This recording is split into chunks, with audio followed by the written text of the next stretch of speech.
n'akandi kari mutari munazi abo ndabwira abagabo hano waruzi ko uri umugore wawe ari ubwenge bugirarwa n'abagore umugore wawe ashobora kuba ufite n'ahanabika amafaranga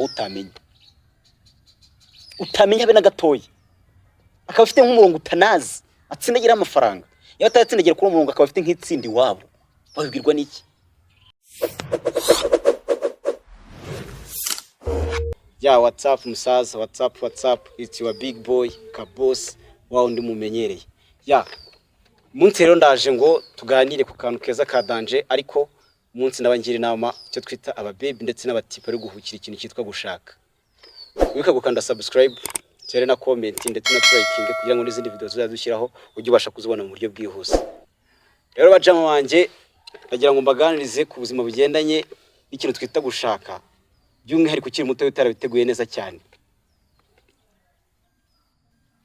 ibintu ugiye kwihutira gukora rero ntabyo ubuze birasaba ngo ujye ubanza ubitegure umenye icyo ugiye gukora icyo ari cyo kuko buriya namaje kwibona yuko abantu bakiri mu gihe cy'urukundo bishimye banezerewe nyine bari bakiri kudetingana akenshi na kenshi usanga tugiye tuziranye imico tutayizi ariko twebwe tuziranye face to face ibyo ubona rero ntukibwire ko ari byo mu muntu bw'umuntu ahubwo umuntu ko aba ari ewana bibise nko bitandukanyemo n'ukuntu nyine n'ukuntu uri kubibona ndaguha urugero nyamubona abantu benshi kenshi na kenshi bagize gutya arashatse nyuma yo gushaka nyuma y'igihe gitoya cyane tanatwaye igihe kirekire ageze gutya abarasenye akoze divorce usanga kenshi mu gihugu cyacu muri abantu bakora amakwe ndetse n'abakora divorce bakora divorce ku byinshuro ebyiri umuntu muri abantu bakora amakwe ibyo byose biterwa nuko abantu barashatse batiteguranye ngo babanze biganeho amenye imico y'umuntu amenye icyo agiye gukora amenye n'uburyo agiye kubyinjiramo neza rero ahangaha ndagira ngo buri muntu wese anyumve by'umwihariko uyu munsi reka mbwira abasore umusore wewe uri umutipe nanjye ndi umuntu w'umujama kuri wowe ewana bro stop there reka kwirukankira ibintu kaguhubuka impamvu y'ibyo byose ndayikubwira ni iyi ngiki byinshi nyuma n'iki ngiki mana umubebe urimo gutesha umutwe wirirwa wirukanka inyuma nibona muryoshya mumeze neza nta kibazo habe na gitoya uzi iyo mushyitse mu rugo uzi ikintu bita umugore kapo umugore n'undi muntu utazi icyakora atagira umuntu w'umubyeyi cyangwa umuntu w'umugore unyumva nabi ntihagire umugore unyumva nabi abagore n'abana beza ariko ku rundi ruhande n'abana babi ariko ntago ari bose hari ababara beza ariko hari n'abana babi kanku urugero rwiza cyane rufatika umugore mushobora nko gupanga akantu kavuga ati wenda baby katwoge twitegure tuve nkanga tugende tujye gusenga agakosa gatoya wakora muri ako kanya muvuganye icyo kintu ukajya kubona ukabona gize gutya ariko cye nta n'ikintu kivuze agaceceka amaze ati se bitakavuga ati wapi ukumva nta mpamvu afite ari kuguhereza kari mu by'ukuri wari ugasanga nta nikoso ufite akagutesha umujinya kandi bari ikintu kiryoshye n'ubuzima bwa gisiribateri aho byuka ukiyambarira uko ushaka ukanywa uko ushaka kuko ufite inote zawe umuntu wese utaraguza imyaka 30 we nta kintu yakaba yirukankira ku kintu cyitwa umukobwa cyangwa umugore urashaka ufite iki urageye niba ushaka gushaka byanyabyo banza ushaka amafaranga wiyubake ushaka igikenewe ugira igihe kirambuye cyangwa se igihe kirekire uri mu rukundo n'uwo muzashakana ubanza umenye uwo ari we wikaguhubika ho guhubuka nibyo bivamo ibindi uyu munsi ngiye kubwira gutyo ufite experience y'abantu benshi twagiye tuganira bagiye batandukanye uyu munsi usanga ni umuntu w'umugabo ariko we muri mind yari kwicuza ngo wana ushaka iyo mbana nabyihoreye ugasanga ari kwicuza se nawe urajya ngo uzicuze nkubwira akantu utaruzi umutipe we ku mugore wewe numva uri ufite gahunda yo gushaka mbere na mbere yuko nkakubwira ndabanza nk'urugero reba nk'ino foto namye nashidikanya ko mwese mwayirebye ubu nk'uyu mutipe ateganya iterambere uzaruka ko yagiye kujya gushaka yagiye kujya kurahira mu murenge yambaye ejezi ya Arsenal, ipantaro reba ukuntu imeze, niba umugore ashatse wazamugaburira ikizi, ubusubi byaramutunguye, yarahubutse biramutungura. Bro, gushaka ntago ari ikintu cyo guhubukira, bisaba kugitegura ukabasha kuba wacyumva ugasobanukirwa icyo ari cyo. Katujye ku mudamu, icyo nari nkubwiye ngiye kukubwira ku kintu cyitwa umudamu. Ya mbere na mbere ndisegura kuba mama bose, umuntu w'umudamu cyangwa se umugore ni umuntu mukomeye pe, ndanabyemera kuko niwe nkomokaho, niwe umbyara, mbese nta mama nta bantu muri make ariko mvuga, kuko n'ubundi twese tuvuga kuba mama, nta muntu n'umwe uvuga ku bagabo. Umugabo wagira gutya agatera inda, umugore akora ugutwita amezi 9 nyine kugira ngo abyare. Bivuze iki rero? Usanga ikigerero kinini cyangwa se ikigereranyo kinini cyane cyo kuba umuntu yabaho cyangwa se yabaho, usanga biterwa n'umudamu, kuko niba warafashe igihe kirekire kwitaho. Hako ntago ari abadamu bose beza tuzabona runaka yishimye na runaka bishimye bivuye ngo nanjye ngo ndamutse mushatse ngo twakishima kuriya. Apana, ibintu bibiri bitandukanye, wese afite we muhamagaro, afite we muhamagaro n'ukuri kw'Imana. Ndikubwiza ukuri, baze gushaka nk'umugore akaza akanywa inzoga, umugore wanywa inzoga agatangira kujya mu bandi bagabo, nta mugabo ukirimo, biba byabaye ibindi aba yabatangiye kubihabara. Kandi wewe musore ndakubwiza ukuri ko ntacyo wakora kugira ngo uhindure umuco w'umugore. Buryo umuntu agira ibyo avukana utabasha guhindura.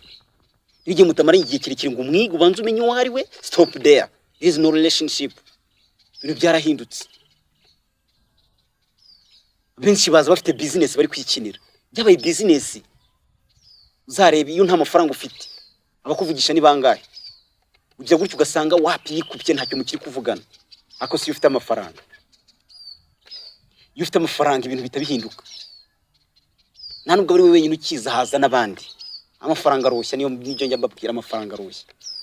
Kandi yaje ufite amafaranga uhita ati singu namucika, reka aza afite iki? Aribasa ese umuntu afite imodoka, that is the first. Afite inzu, that is the second. Ese ibyo niba bidahari byibuza afite kofi byimbye, umufuka urabyimbye, nta kibazo, amafaranga arahari. Yamaje kumenya ibyo nuko bifite. Kandi abakobwa n'abantu beza, aragenda akakwinjira ku buryo hahandi usanga nta n'ikintu na kimwe usigaje wamuhishije. Ibintu byose babimubwiye arabizi, muri agatangira akagukina umutwe, akaza kwa approachinga gake iri gutya mugasezerana. Bura kandi iyo mukiva mu murenge atansiyo, gusezerana biroroha, buriya bya bintu byo gusezerana ubona biba byoroshye. Akiyo mukiva mu murenge, buri ibintu mitungi babaye iyanyu, umanuke hasi n'uriya ka video nabakoreye kavuga ku kintu cyitwa gushyingirwa no gusezerana mu mategeko. Impamvu njya mbabwira ntujya gusezerana mu mategeko ujye ubanza uhitemo unashishoze. Aka video narakabakoreye hasi karahari. Rero yamaje kugukina umutwe, akwera urukundo rumwe rutabaho rwa Romeo na Juliet, buryo ubona yanakibaga ku bwawe, akoreka mari gushyika mu rugo. Umunsi wa mbere nta kibazo, uwa kabiri uva ku kazi akagukuramo inkweto, umunsi wa gatatu yewe n'agashata akagukuramo akakumesera akaguterera pasi sava kono ni sawa, nta kibazo. Ariko reka haciho umwaka wonyine cyangwa imyaka 2, muraho mukivuga niki? Urataha inkweto yajyaga gukuramo urajya uzikuramo ugereka no kujya kuzimesera. Ubu ni ibintu bitangiye kugenda bihindura isura. Kandi burya uzarebe kamere umuntu icyo wamumenyereje utakimukoreye cyangwa iyo utakimuhaye, aho yumva hari cyahindutse, kandi uko kugaragara ko hari cyahindutse. Ewana bro, nibyo bibi. Ibaze rero niba wataga umuntu akagukuramo inkweto akagukuramo ishati, ewana akakwakira nk'umuntu unaniwe, yateguye ameza ameze neza, none uri gutaha ukabona nta n'icyo bimubwiye. Uzatangira kugira umujinya, utangira kumugira umujinya umwuka inabi. We kubera na business yifite aho ku ruhande yo kuzagabana ibyawe, utangira avuga ati okay, waje komeza utongane. Uko ugenda utongana ubwije uko bwije nuko bukeye tayari tiba divorce. Usanga ya mitungo yawe murayigabanya bitewe n'iki? Ntago waruzi imico ye yose. Nyamara mu marandi igihe ukabanza ukamwibuka amenya imico ye. Bro, wari gukatira ukajya gushaka abandi ukeneye bahuye nuko ubishaka. Bura kandi mutari munazi.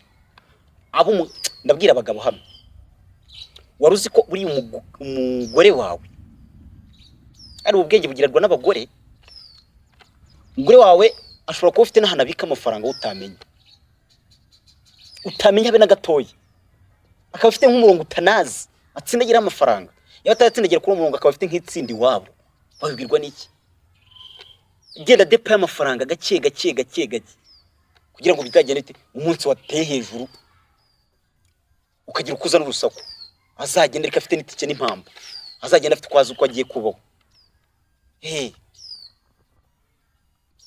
Impamvu ubona nk'abagabo benshi bashingira nk'abagore amabotike cyangwa se amashopu runaka, nyuma yo kumushingira shop ukajya kubona ukabona shop itangiye kujya igenda ihomba, itanahomba ukabona ntabwo iri kuzamuka nk'uko yakabaye izamuka bitewe n'amafaranga uba warashoyemo.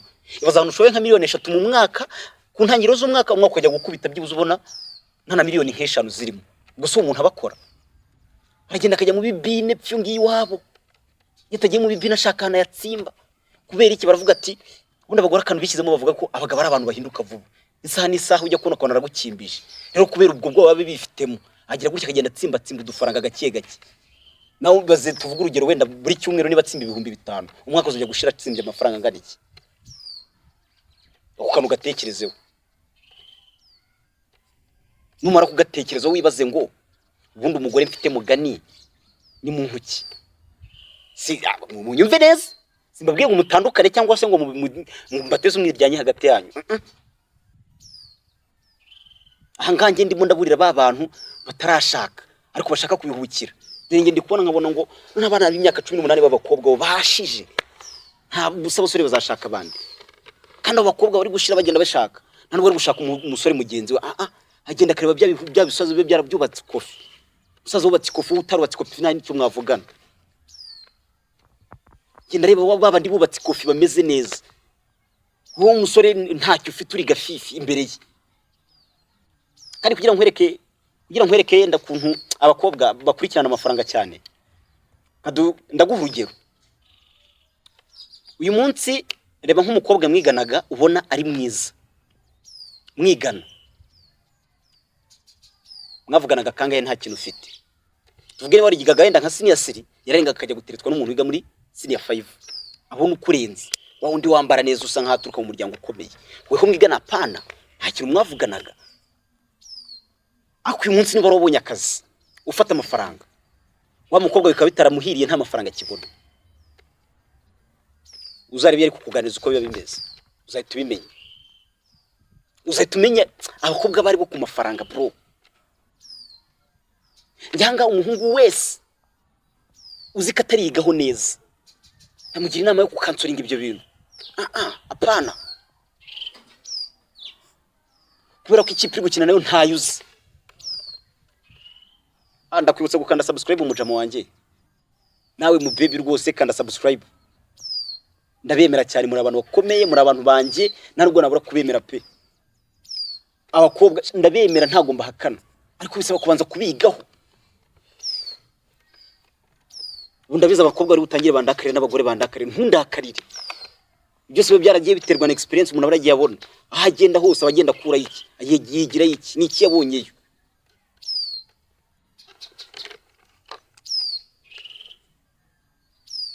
Genda gake kuri aka kantu ko kitwa gushaka. Mwahoze mubibona, nkura umuntu yagiye mu murenge yiteguye. Kare wahandi usanga umuntu ageze nko mu rugo ugasanga afashe umugore, ugasanga amakimbirana abaye menshi bagatangira no kwicana. Kubera iki? Abasangiye ubusa bitanye ibisambo nyine, amushatse nta kintu afite, atari yiteguye, nta hantu yarahagaze. Ariko yategereza akihangana gatoya rwose akabanza akazamuka. Ewana ibintu byari kushyika ku musozo neza, ugasanga afatishije byanyabyo, akoze ikintu yiteguye.